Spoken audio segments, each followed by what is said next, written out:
Gak berapa lama Perpres investasi dikeluarkan oleh Jokowi, mendadak salah satu lampiran dari peraturan presiden yang mengatur tentang dibukanya investasi asing untuk minuman keras di 4 provinsi dibatalkan juga oleh Jokowi.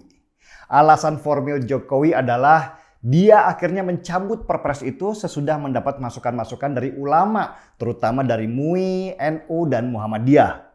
Alasan yang mungkin tidak terlihat oleh publik adalah bahwa permasalahan Perpres miras ini akhirnya dipelintir kemana-mana, bahkan sudah masuk ranah agama. Padahal Perpres itu berbicara tentang investasi, bukan legalisasi minuman keras. Ngomong-ngomong soal legalisasi, Kepala BKPM Bahlil Lahadalia bilang kalau masalah izin usaha tentang minuman keras ini sudah ada sejak lama, bahkan sejak sebelum kemerdekaan, tepatnya tahun 1931. Ada lebih dari 100 buah perizinan untuk minuman beralkohol di Indonesia dan tersebar di 13 provinsi. Jadi sebenarnya izin usaha untuk minuman keras ini bukan barang baru. Indonesia termasuk liberal dalam masalah ini. Apalagi kita punya ratusan suku yang masing-masing punya adat dan istiadat berbeda. Termasuk mengadakan upacara adat dengan minuman keras sebagai penghangat acara. Contohnya saja, di NTT. Di NTT itu terkenal dengan namanya Sopi yang bahan utamanya diambil dari pohon enau. Dan Moke yang dibuat dari pohon lontar. Dan minuman itu sudah diproduksi ratusan tahun lamanya. Bahkan dihidangkan sebagai bagian dari upacara adat. Sopi diproduksi dan dijual dalam botol air mineral bekas dan ada adat di Manggarai kalau menyambut tamu mereka istilahnya itu dituaki. Nah, di zamannya Victor Laiskodat, gubernur NTT, Sopi dan Moke ini dilegalkan dan itu didukung oleh masyarakat sana. Bahkan Victor protes keras terhadap minuman keras impor seperti wine dan whisky yang beredar bebas di Indonesia. Seharusnya itu yang dilarang, kata Victor. Masyarakat NTT sendiri ingin supaya Sopi dan Moke bisa diproduksi dengan pengawasan ketat. Karena kalau nggak diawasi, campurannya itu bisa macam-macam dan kadar alkoholnya nggak terkontrol. Ini yang disebut sebagai oplosan. Inilah yang bahaya dan bisa membuat jiwa seseorang melayang. Di Manado, Sulawesi Utara, lain lagi. Di sana ada minuman keras legal yang bahkan dijual di bandara. Namanya cap tikus. Cap tikus ini dilegalkan oleh Bupati Minahasa, Kristiani Patunru. Tujuannya untuk memberikan kesejahteraan kepada para petani nira. Daripada dijual dengan sembarangan, lebih bagus kan diproduksi dengan aturan. Mau dilarang? Udah nggak bisa. Larangan itu hanya membuat banyak orang membuat minuman keras oplosan sendiri-sendiri dan dijual secara gelap sehingga bisa membuat orang lain terancam jiwanya. Jadi catat ya.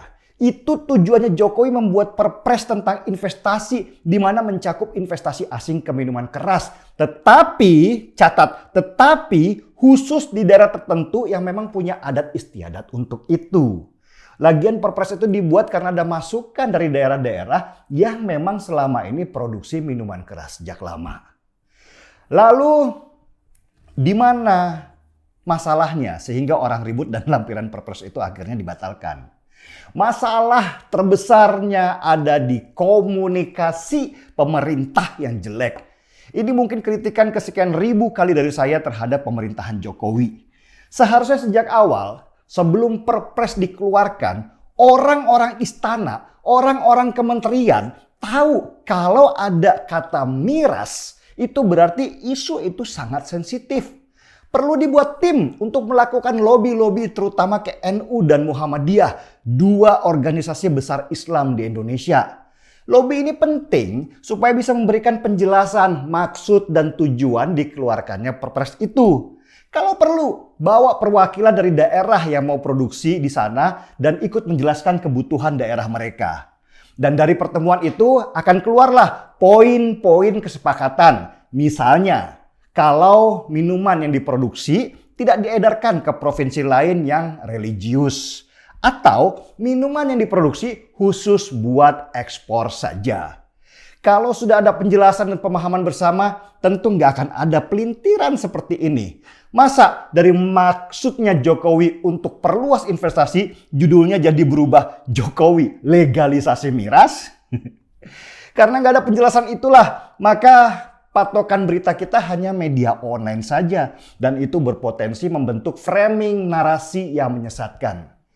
Memangnya kemana sih jubir-jubir istana yang dibayar mahal itu? Mereka kok seperti nggak ada kerjanya, tapi dibayar untuk duduk di situ. Harusnya sebelum Perpres keluar, merekalah yang aktif mensosialisasikan masalah ini. Atau kalau nggak ngobrol kayak sama wartawan atau pegiat media sosial. Jangan hanya sibuk main TikTok dan Clubhouse yang di sana hanya kaum elit saja dengan gelar berderet akademis tapi nggak punya pengaruh apa-apa. Mungkin sudah seharusnya jubir-jubir itu diganti semua biar ada penyegaran dalam penyampaian informasi. Kalau begini terus, ya kita akan dapat masalah terus dan akan berulang dengan masalah yang sama yang itu lagi saja.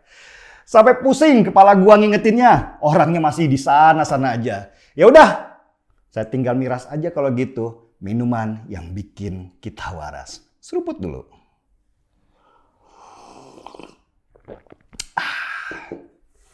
Markisut, mari kita usut.